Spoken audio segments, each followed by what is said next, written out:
বিধানসভা নির্বাচনের আগে এক মাসেরও কম সময় বাকি রয়েছে, তাই প্রচার চলছে জোর কদমে। মমতা বন্দ্যোপাধ্যায়ের বিধানসভা কেন্দ্র ভবানীপুরে প্রচারে নেমেছেন ফিরহাদ হাকিম। চেতলা এলাকায় ঘুরে প্রচার করছেন তিনি, কথা বললেন মানুষের সঙ্গে।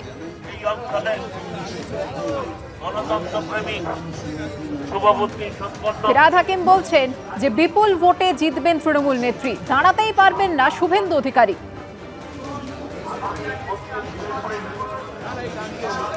যে অন্যায় পশ্চিমবঙ্গ জুড়ে হয়েছে, যে অন্যায় মানুষের ওপর হয়েছে, যেভাবে অন্যায়ভাবে লাইনে দাঁড় করে দিয়েছে, এখনো প্রচুর মানুষকে অনিশ্চয়তার মধ্যে রেখে দিয়েছে। মানুষ খুব ক্ষুব্ধ। 200 লোক মারা গেছে, আর এখনো এসআইআর নিয়ে মানুষকে আতঙ্কে রাখা হচ্ছে। পরিষ্কারভাবে আমার নাম আছে কি নেই এটা দেখাচ্ছে না ইলেকশন কমিশন। অন্য দল আসে, রাজনীতি হয়, আমরাও একসময় অপোজিশনে ছিলাম, তখন রাজনীতি হয় দলের সাথে। এখন মানুষের ওপর অত্যাচার করে রাজনীতি, এটা কি পলিসি বিজেপির আমি জানি না। বিজেপির হয়ে এখানে শুভেন্দু অধিকারী দাঁড়িয়েছেন বিরোধী দলনেতা। এটা কোনো ফ্যাক্টর না, এখানে হারবে, বহু ভোটে হারবে। এদিকে আজ দ্বিতীয় সাপ্লিমেন্টারি লিস্ট প্রকাশ করতে চলেছে নির্বাচন কমিশন সূত্রে যে খবর পাওয়া যাচ্ছে, বৃহস্পতিবার অর্থাৎ গতকাল পর্যন্ত 36 লক্ষ নামের নিষ্পত্তি হয়েছে। বুধবার কমিশন জানিয়েছিল 32 লক্ষ নামের নিষ্পত্তি হয়েছে, যার মধ্যে 40% নাম বাদ গিয়েছে, অর্থাৎ বাদ যাওয়া সংখ্যাটা প্রায় 13 লক্ষ।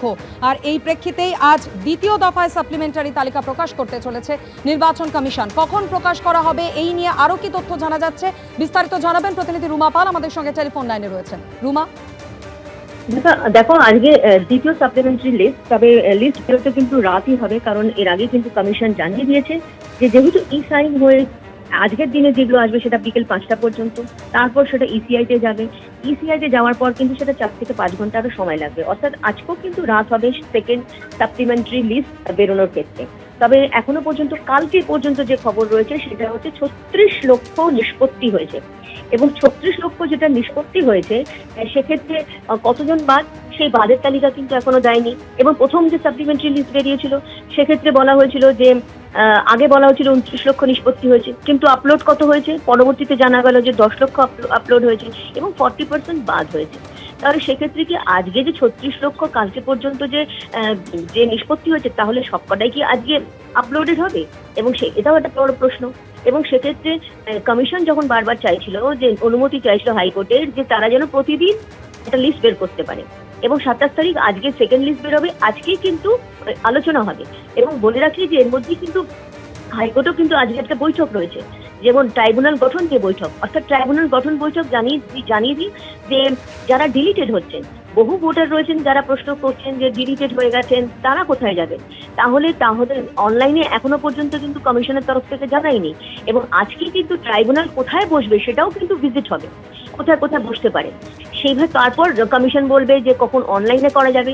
আর তাছাড়া যে সমস্ত ভোটারদের ডিলিট হয়েছে তারা ফিজিক্যালি গিয়ে ডিও অফিসে, অর্থাৎ জেলা শাসকের অফিসে গিয়ে তারা একটা চিঠি লিখে টু দ্য ট্রাইব্যুনাল বলে লিখে আসতে পারেন, সেরকম চিঠি দিয়ে আসতে পারেন ডকুমেন্ট সহ, এরকমটাও জানাচ্ছে কমিশন। তবে এটা ঠিক যে অনলাইনের বিষয় যেমন ধোঁয়াশা রয়েছে, ট্রাইব্যুনাল কোথায় গঠন করা হবে, কোথায় হবে সেটা নিয়ে ধোঁয়াশা রয়েছে। সেকেন্ড সাপ্লিমেন্টারি লিস্টের সময় আসবে যখন, সেই তথ্য কতজন বাদ সেটা নিয়ে যেমন এখনো পর্যন্ত ধোঁয়াশা রয়েছে, কারণ ফার্স্ট লিস্টে আমরা দেখেছি কতজন বাদ, সেই সঠিক তথ্য কিন্তু এখনো কমিশন দেয়নি। সেক্ষেত্রে কিন্তু এই যে পরপর যে লিস্ট বের করার কথা বলা হচ্ছে, এবার বোঝা যাচ্ছে যে কমিশন কিন্তু চাইছে যে সমস্ত লিস্ট যাতে প্রতিদিন বেরোয়, এবং তারপর যখন একদম নমিনেশনের ঠিক আগেই, যেহেতু 30 তারিখে একেবারে তোমার শুরু হয়ে যাচ্ছে নোটিফিকেশন, এবং তারপরে কিন্তু নমিনেশনের পালা শুরু হয়ে যাবে, এবং সেক্ষেত্রে তার আগে পর্যন্ত তারা একটা লিস্ট বের করে সেটা তথ্য দিতে চাইছে, এমনটাই কিন্তু কমিশন সূত্রের খবর। তবে আজকে সেকেন্ড লিস্ট বেরোনোর পর কতজন বাদ বা কতজনের নিষ্পত্তি হচ্ছে সেই খবরের দিকেও আমাদের নজর থাকবে। ধন্যবাদ রুমা। এবিপি আনন্দ, এগিয়ে থাকে, এগিয়ে রাখে।